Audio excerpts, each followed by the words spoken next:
Tonight we begin with the impact of Portland's gun violence on everyday people. Thank you for joining us here. I'm Galen Etlin. We are hearing from neighbors who experienced a deadly shooting. Police detained multiple suspects last night, and there are a lot of questions. Now, if you live in this part of Southeast Portland highlighted in red, you might have seen police near your home. Our Gresham takes us to that neighborhood and speaks with the people there to see how this latest incident is impacting everyone. Saturday morning, police were still on scene here. That's the command center behind me. Southeast 122nd remained closed between Clinton Street and Powell Boulevard as police continued their investigation. This police search seemed to focus on a building on Southeast 122nd Avenue. Because the location that they were conducting the search warrant was at that location, and so we needed to utilize the street. After a shooting Friday night, Sergeant Kevin Allen with Portland Police said the search warrants were executed Saturday morning. And they were demanding people that they assumed were in the house to come out. Victoria lives nearby and remembers hearing the commotion. And then around 7 a.m., they blew the door out. And it was a pretty big explosion. You can see a door in this housing complex with significant damage. We saw massive police presence, and this was going on all night. It all started with a report of a shooting just after 7 Friday night at Southeast Powell and 112. Officers found one man dead and another person hurt who is expected to survive. Police say several suspects ran away. The second suspect was actually hiding for a short period of time in our backyard. Police set up a major search perimeter until about 12:45 Saturday morning. During the course of that search over several hours, we located and detained multiple subjects. Police have not filed any charges yet, but think they have everyone they need in custody. They have not said much about the people involved.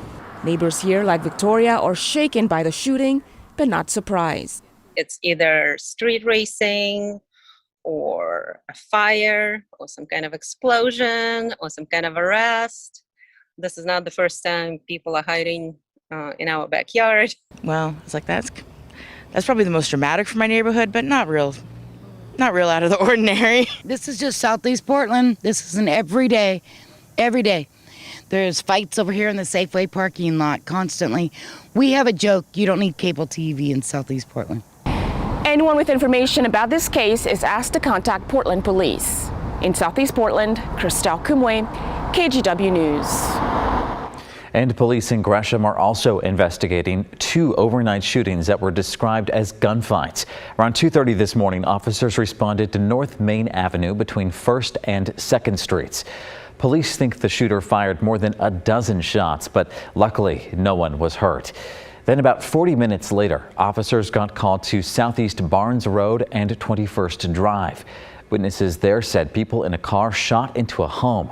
Then the people in that home got in a car and followed the suspect and reportedly shot back. Anyone with information about those 2 incidents are asked to contact Gresham Police. Portland police are charging a man with a bias crime after a road rage confrontation. Yesterday afternoon, an officer saw 2 drivers pull up in the front of the downtown precinct. One driver was yelling at the other, and the officer tried to separate the 2 people. Police then say 54-year-old Neil Walker pulled up to the other person and made biased statements about the victim,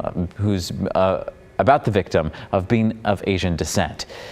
Walker is then accused of pulling out a black object that made the victim think it was a gun. It turned out to be a black plastic air hose. Walker now faces multiple charges, including second-degree menacing. U.S. Senator from Oregon Ron Wyden and leaders with Intel are discussing the urgent need for laws supporting the semiconductor industry. It affects a lot of us. Semiconductors are microchips in almost every piece of technology today. They're in cars, vacuum cleaners, appliances, phones, and so much more. There's been a shortage, though, since the pandemic led to massive lockdowns across the globe and factories closed for months.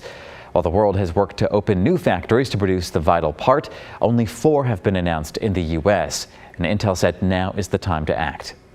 The longer Congress delays the passing of the FABS Act and funding of the CHIPS Act, the higher the risk that the chip manufacturers will decide to invest and expand outside of the U.S.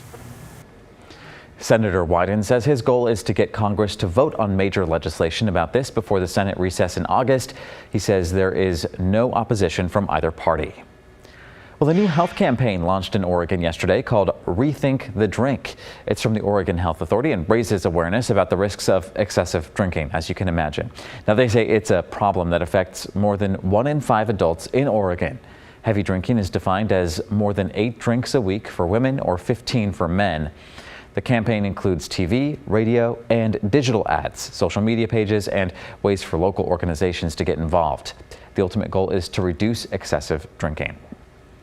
All right, let's shift over now to weather. It's pretty nice today. Let's bring in Joe Ranieri. I feel like summer is finally in full swing. I'm here for it. It's here. I'm here for it too, and I think a lot of people are going to be lining up here the next couple of days. Yeah, we're going to gradually see our temperatures warm up a little bit, especially heading into the early part of next week. But right now along the Oregon coast, that's where I want to take you. We're looking at a little mix of some clouds and sunshine for the time being, but just give it until tomorrow afternoon. That's where we'll be seeing sunshine through the coast, the valley, and into the mountains. Here's a live look now over in Cannon Beach. Temperatures in the mid to the upper 60s. I'm forecasting highs anywhere from 68 to 72 by tomorrow afternoon. So if you're trying to figure out what am I going to do for the second part of the weekend, yeah, the coast is going to be a popular place to be. And throughout the metro area and the valley, it's still going to be pretty nice into tomorrow as well.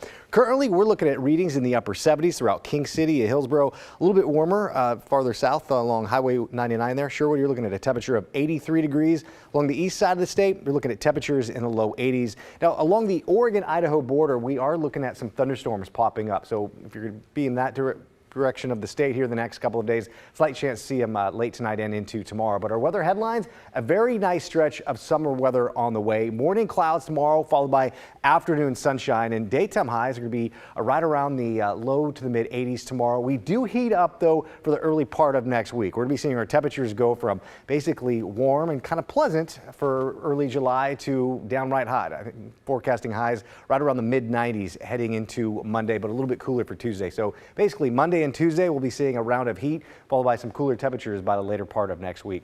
Temperatures heading into tomorrow morning will be starting out in the upper 50s to low 60s, but again by the later part of the day we'll be seeing a lot of sunshine out there. Bringing the futurecast, waking up to a little bit of cloud cover early tomorrow morning, but again the clouds don't stick around for too long because by I'd say 10:30 to 11, that time frame, we'll be seeing those clouds melt away, Galen, and we'll be seeing a lot of sunshine for the later part of the week. I'll talk more about that and just how long the heat will be staying with us in your detailed forecast. All very good to know. Joe, thank you so much. We'll see you soon. Well, Portland meets the Philippines with this fashion-forward event that was last night. The Filipino American Association of Portland helped put on this runway show at the Hilton Doubletree at the Lloyd Center. It featured work from Edward Uyi, a Filipino designer who has made costumes for Miss Philippines and other Miss Universe contestants. It also showcased the national costume of the Philippines, along with some summer wear and bridal gowns. So this is our first time to do such an event. So we're really glad that a lot of people have come to watch our show, and this will feature the unique design of Mr. Edwin Uy. And we hope that there'll be more Filipinos events like this that will be visible to the community. Now, proceeds of the event are set to fund the Filipino American Portland organization and renovations for its center in Southeast Portland. Beautiful designs.